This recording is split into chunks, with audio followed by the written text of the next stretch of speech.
市大岩に住む外人宣教師ジョン・ディアング氏のお嬢さん。リサちゃんはつい先日まで静岡市立安藤小学校3年6組で学んでいました。家族の誰よりも静岡弁を上手に話します。日本の童謡を歌い、漫画を読み、盛りそばを食べ、男の子とも喧嘩をします。日本の教育を受け、日本の子供たちと遊びながら楽しい毎日を過ごしていました。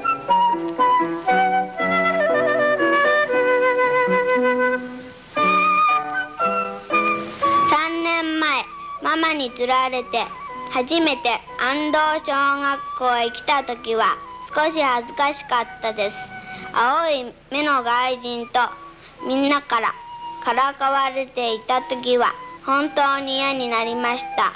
みんなと一緒に勉強する時もいつも黙っていました。休み時間にみんなと遊ぶ時は楽しかったです。でも私は我慢していました。だっていつも菅沼先生がそばにいてくれたからです。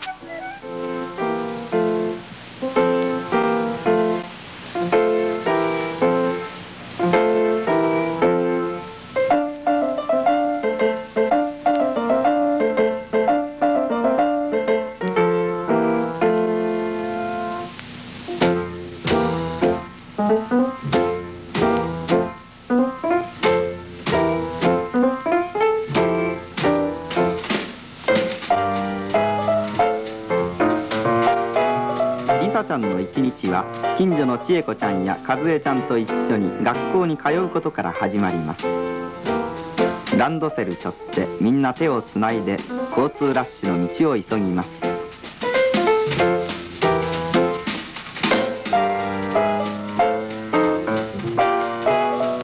子供たちが安全に横断できるように緑のおばさんたちも大変気を使っています。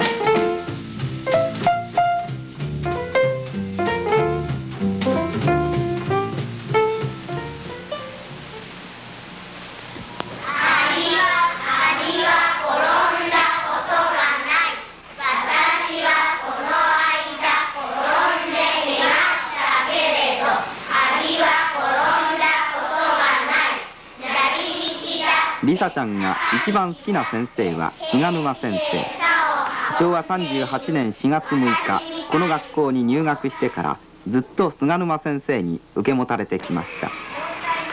先生が教える国語の時間はどうやらリサちゃんの最も苦手の科目のようです。泣いて帰ったアリなんてどこにもいない。私はいつでも見ているけれどアリは転んだことがない。先生から答えを問われてもリサちゃんの手は一向に上がりません。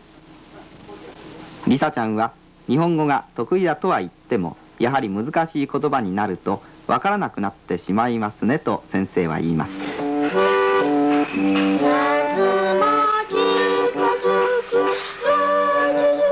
夏も近づく88夜、声を張り上げて一生懸命歌うリサちゃんの瞳は日本の学校で勉強して本当に良かったわと言いたげです。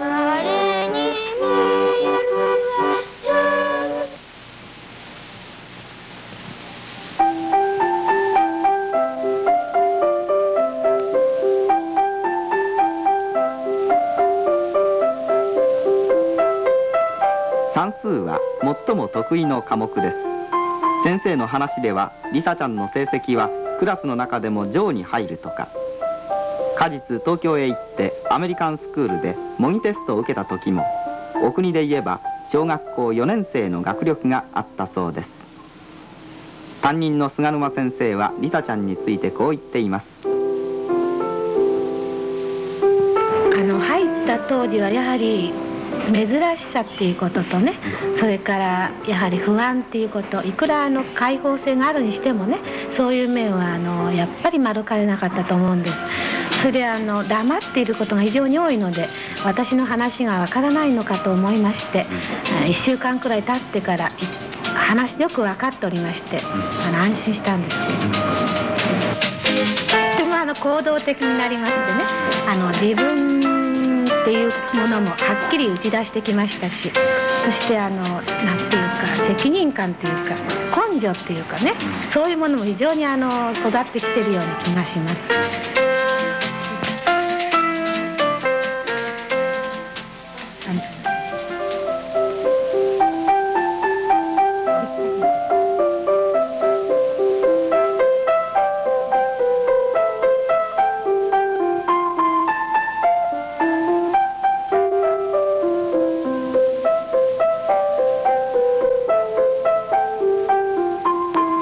パパもママも日本の小学校で学んだことをとても喜んではいますが、こんな疑問も抱いています。給食の時スプーンやフォークだけで食事をさせるのはレディーの教育としてちょっとどうかと思うんです。それに日本人のいいところかもしれませんが、私たちの国では嫁入り支度のようなお掃除は子供たちはしません。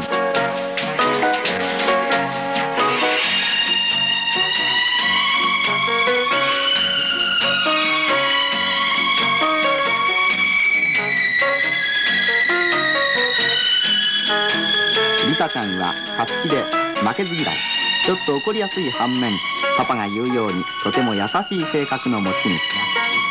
将来は先生か看護婦になりたいわと言っています。こうしてクラスメートと運動場で遊ぶときは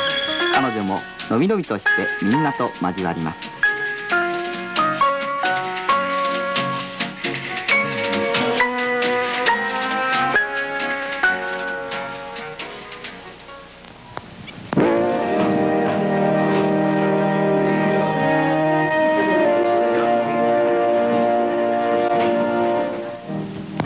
また最近では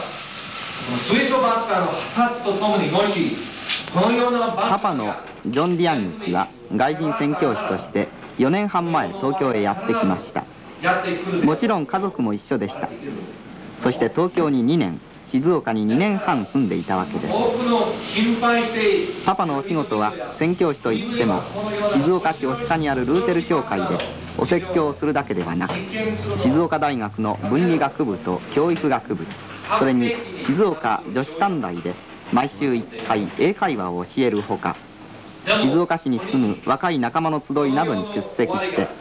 静岡の人たちと交わりを深めています。先日もこの会の皆さんからお土産に浴衣を贈られたと喜んでいました。とされている神秘を